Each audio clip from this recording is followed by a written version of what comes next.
Soir. À la une de l'actualité également, ce procès, celui des proxénètes des cités. Une douzaine de jeunes filles de 16 à 17 ans, victimes d'un réseau de prostitution de mineurs pendant des mois. Le procès de ce réseau s'est donc ouvert aujourd'hui. Sur le banc des accusés, nous avons une dizaine de jeunes hommes jugés pour avoir organisé ces passes de 40 à 100 euros. Des journées qui n'en finissaient plus pour ces jeunes filles qui ont raconté leur calvaire, des récits glaçants. On va en parler avec mes invité Delphine Meillet. Bonsoir, vous êtes avocate au barreau de Paris et vous travaillez en ce moment même sur un dossier qui ressemble beaucoup à celui-ci. Et vous allez nous en dire un peu plus dans un instant. Arthur Melon, bonsoir. Vous êtes le porte-parole de l'association Agir contre la prostitution des enfants, partie civile dans ce procès. Nous allons tout de suite d'ailleurs rejoindre le TGI, le tribunal de grande instance de Paris où se trouve Cécile Denré. Cécile, bonsoir. Vous avez suivi cette première journée d'audience. Que faut-il en retenir ? Ce qui saute aux yeux, c'est que les 12 prévenus présents aujourd'hui dans ce tribunal, ils n'ont absolument pas conscience de la gravité des faits qui leur sont reprochés. Sur le moment, je ne me suis pas rendu compte que c'était risqué, a d'ailleurs déclaré l'un des prévenus tout à l'heure à la présidente du tribunal. Il a 23 ans, ce prévenu. Pourtant, vous aviez déjà été condamné à 18 mois de prison avec sursis pour les mêmes faits, lui a dit la présidente. Oui, mais bon, comme on m'avait donné une chance, eh ben, j'espérais peut-être en avoir une deuxième. Vous l'avez compris, ce qui choque aujourd'hui dans ce tribunal, c'est que les 12 prévenus affichent une complète désinvolture. D'ailleurs, parfois, certains ricanent ou s'endorment pendant l'audience. Ils encourent pourtant 10 ans de prison, âgés de 18 à 27 ans au moment des faits qui leur sont reprochés. Entre 2015 et 2016, ils ont attiré des jeunes filles, souvent sur les réseaux sociaux, et puis ils ont posté leurs photos sur des sites d'escorte, et puis ils ont loué des chambres d'hôtel pour ces jeunes filles qui se sont donc prostituées, alors parfois jusqu'à 10 passes par jour, et c'est eux qui empochaient 70% des bénéfices. Les filles mineures, pour la plupart, une vingtaine recensées dans ce dossier, elles tombaient sous leur emprise. Et ces victimes que l'un des prévenus appelle maladroitement mes filles, elles sont terriblement absentes de ce procès. Seules 5 d'entre elles, dont 3 d'ailleurs via leurs parents, se sont portées partie civile, et aucune n'est présente aujourd'hui à l'audience. Pourquoi ? Parce qu'elles ont peur. Voilà ce que nous ont confié des parents qui sont présents assez discrètement d'ailleurs dans cette salle. Elles ont peur d'être confrontées à ces hommes, et elles ont peur que ça continue ou que ça recommence. Leur voix manque, mais elles sont représentées par 3 associations dans ce procès qui va durer 6 jours. Si, Cécile Denré. Donc parmi ces associations, la vôtre, Arthur Melon. En fait, nous avons des jeunes femmes qui sont mineures, en situation souvent fragile, de précarité, et parfois d'ailleurs en fugue de chez leurs parents, et qui se voient, j'ai envie de dire, retourner la tête par ces jeunes proxénètes. Oui, exactement. C'est ce qu'on perçoit dans à peu près la totalité des affaires. Ce sont des jeunes filles qui sont vulnérables, qui sont souvent en rupture sociale, en rupture scolaire, parfois en rupture familiale. Et elles vont rencontrer des personnes qui vont bien détecter cette vulnérabilité, cette fragilité. Via des réseaux Internet, c'est sur Internet. Ça peut être sur Internet. Parfois, ce sont simplement des copines de collège, des copines de lycée, des petits copains, ce qu'on appelle les lover boys. Donc ce sont des personnes qui vont bien percevoir qu'il y a une marge de manœuvre, il y a une possibilité de mettre une emprise sur ces personnes et de tirer profit de cette vulnérabilité. On leur promet quoi ? De l'argent facile ? C'est exactement ça. Alors nous, évidemment, on rappelle à chaque fois que non, ce n'est pas de l'argent facile, c'est de l'argent rapide. Mais comme on l'a rappelé, parfois, ce sont 10 clients par jour. Parfois, ça peut aller même au-delà. C'est des scènes d'une très grande violence, c'est des menaces, c'est des coups. Donc non, c'est pas de l'argent facile. Mais effectivement, c'est ça qui est recherché à la clé. Elles tombent dans l'enfer, en fait, parce que le récit de ce qu'elles vivent est glaçant. C'est effectivement des journées jusqu'à 10 passes. Ce sont des filles qui ensuite contractent des infections sexuellement transmissibles, qui sont droguées parce qu'on leur donne de la cocaïne pour les rendre accros, pour pouvoir aussi les dominer par la drogue. Effectivement, ça fait partie des moyens d'emprise. Parfois, ça commence par l'alcool, et puis ça passe par le cannabis, la cocaïne.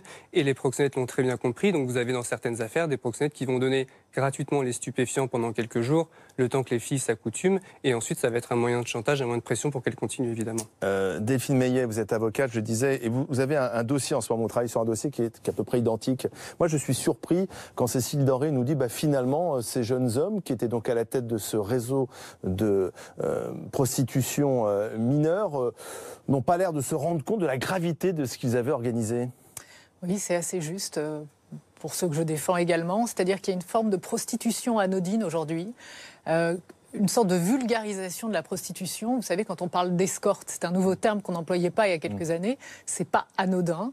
Ça, c'est la première chose. Et la deuxième chose, c'est qu'il y a les réseaux sociaux, il y a des moyens de rentrer en contact avec des jeunes filles ou moins jeunes de manière très simple. On loue un appartement sur Airbnb ou autre. Donc maintenant, ça s'organise de manière très simple. Très simple. Mais ces jeunes filles, à quel moment elles se rendent compte qu'elles se sont fait piéger? À partir du moment, me semble-t-il, où on les prive de liberté. Là, ça devient plus compliqué. Là, elles ont conscience qu'elles ne peuvent pas aller et venir comme elles l'entendent. Elles ne peuvent pas utiliser leur argent comme elles l'entendent, l'argent qu'elles gagnent. Parce qu'à l'origine, pour la plupart de celles qui sont dans mon dossier, elles sont consentantes à l'origine. Au départ? Oui, au départ, elles sont consentantes. C'est-à-dire qu'il n'y a pas particulièrement... Enfin, dans mon dossier, ça dépend maintenant. Votre dossier, c'est aussi en région parisienne? C'est aussi en région parisienne, c'est aussi en banlieue parisienne. C'est un peu le même cas de figure, mais en même temps, chaque histoire est différente. Et la difficulté qu'ont aujourd'hui les magistrats, et éventuellement les avocats, c'est de mettre en cause la responsabilité individuelle des uns et des autres. Parce que très souvent, on ne sait plus qui fait quoi exactement, et chacun a une version différente des autres. Donc les jeunes filles sont au départ consentantes. Elles sont amoureuses de leur proxénète? Disons qu'il y a une ambiguïté amoureuse, ce qui simplifie nettement la donne pour les proxénètes. Donc il y a une manipulation du proxénète qui utilise cela pour ensuite les mettre dans un réseau de prostitution? Effectivement. Alors, on parle de réseau de prostitution, mais pour eux, si vous voulez, c'est pas comme ça qu'ils l'appellent. Hein. Du tout. Ils ont pas, comme le disait très justement la journaliste sur place au palais de justice, ils n'ont pas conscience d'être proxénètes. C'est un mot qui n'est pas employé. Alors ils ont conscience qu'ils utilisent des filles pour des actes sexuels qui leur apportent de l'argent, certes. Mais pour eux, c'est pas du proxénétisme comme on l'entend en termes de réseau. Mais des filles qui sont droguées, hein? Bien sûr, il y a des filles qui sont droguées, bien sûr. Ça fait partie, encore une fois, des moyens pour mettre... Pour les rendre accros, en fait? Oui, bien sûr. Pour les empêcher de partir? Oui, mais parfois il suffit aussi de les séquestrer. Elles ne sont pas toutes, mais parfois il y a des moyens extrêmement contraignants et physiques pour les... Comment on les sort de cet enfer? C'est une excellente question. Aujourd'hui, la protection de l'enfance et la police sont complètement démunies parce qu'il n'y a aucun moyen de savoir quelle est la solution miracle pour sortir ces jeunes filles de cet enfer. Il n'y a aucune formation sur le sujet, il y a très peu de recherches. Donc aujourd'hui, on se rend compte que c'est un phénomène qui échappe globalement à l'ensemble des professionnels. Et c'est pour ça que nous, on estime qu'il faut vraiment axer sur la prévention parce qu'une fois que ces jeunes filles ont basculé dans la prostitution, c'est extrêmement difficile de les en sortir. Alors comment on prévient, comment on communique, comment on touche les jeunes filles qui seraient peut-être tentées, puisqu'au départ il y a un acte de volontariat, souvent, de tenter d'aller vers cet argent facile? La réponse, on l'a dit tout le temps, c'est faire de l'éducation sexuelle et affective à l'école dès le plus jeune âge pour vraiment instituer des repères dans l'esprit des enfants pour qu'ils puissent savoir... Et les parents, puisque ce sont des mineurs quand même? Les parents, bien sûr, les parents. Alors les parents, nous, on en reçoit beaucoup à la CPE et je peux vous dire que pour la plupart, ils ont envie d'aider leurs enfants. Ce ne sont pas du tout des parents qui sont dilettants. Mais parfois, ils ne le savent pas, peut-être. Parfois, ils ne le savent pas, mais c'est souvent les premiers qui repèrent les signes, qui ont des suspicions, qui alertent les services de protection de l'enfance, qui alertent la police. Parfois, ils ne sont pas toujours vraiment entendus. Certes, les parents ont un rôle à jouer, mais il faut aussi que la République, l'école, toutes les institutions jouent aussi leur rôle. Et aujourd'hui, on se rend compte que c'est un sujet qu'on n'a pas envie de voir. Alors là, on parle de mineurs, mais en l'occurrence, il n'y a pas que des mineurs, il y a des étudiantes. Je pense à ce bus, il y a eu un bus qui est passé devant toutes les universités parisiennes au mois d'octobre de l'année dernière, avec une immense pancarte invitant à consulter tel site où vous allez rencontrer un sugar daddy, et le thème c'était romantisme, passion et pas de prêt étudiant. Donc si vous voulez, si ça banalise pas la prostitution... Et ce bus a été autorisé à circuler... Alors, il a été autorisé un certain temps, puis ensuite il a été interdit de circulation. Vous, ce qui vous interpelle, c'est la banalisation finalement. Oui. Ça paraît finalement même presque fun d'imaginer qu'une étudiante, pour payer ses études, ça donne à la prostitution. Ça existe, et j'en ai rencontré que j'ai défendu, qui étaient poursuivis pour prostitution justement, enfin des proxénètes. Et il se trouve que pour elles, c'était tout à fait naturel d'avoir recours à la prostitution pour se payer leurs études. Elles n'y voyaient pas du mal. Donc voilà, c'est un vrai phénomène.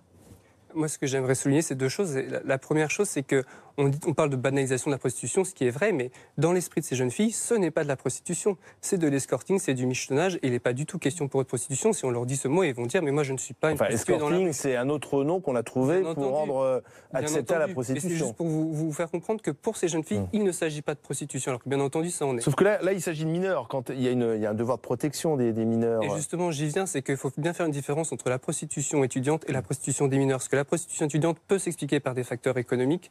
La prostitution des adolescentes ne s'explique pas par des facteurs économiques. C'est jamais parce qu'elles manquent d'argent ou parce qu'elles n'ont pas de moyens de subvenir à leurs besoins qu'elles se prostituent. Vous imaginez ?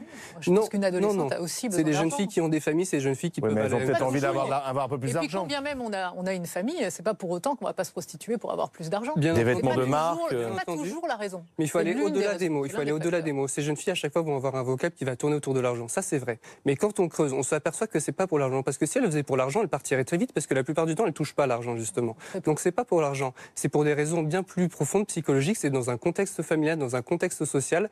Et elles vont utiliser ce vocable pour essayer d'expliquer leur comportement. Mais c'est pas pour des raisons économiques. Et c'est pour ça que nous, on insiste sur le fait que la prostitution des mineurs concerne tous les milieux sociaux. C'est pas que les cités. On entend beaucoup proxénétisme de banlieue, donc ce n'est pas que ça. Il y a aussi un phénomène qui est la pornographie. Aujourd'hui, il suffit d'un clic pour accéder à des vidéos porno. Donc c'est si simple, c'est gratuit. Et tous les adolescents sont formés à la sexualité. Leur premier apprentissage, c'est à travers une vidéo. Donc si vous voulez, ça aussi, ça participe du phénomène de banalisation de la sexualité à outrance et de la commercialisation. Ça laisse des traces. Ces jeunes filles, comment elles vont maintenant? Les conséquences physiques et psychologiques, ce sont énormes. Aujourd'hui, on n'a pas suffisamment de recul pour savoir si beaucoup d'entre elles arrivent à s'en sortir. Et parfois, elles s'en sortent pour quelques mois, pour quelques années, et elles retombent. Donc aujourd'hui, il n'y a pas suffisamment d'études pour savoir comment les en sortir et quelles sont les conséquences sur le long terme. On sait qu'elles sont dramatiques. Et beaucoup de personnes majeures en situation de prostitution ont commencé en étant mineures. Merci à vous deux.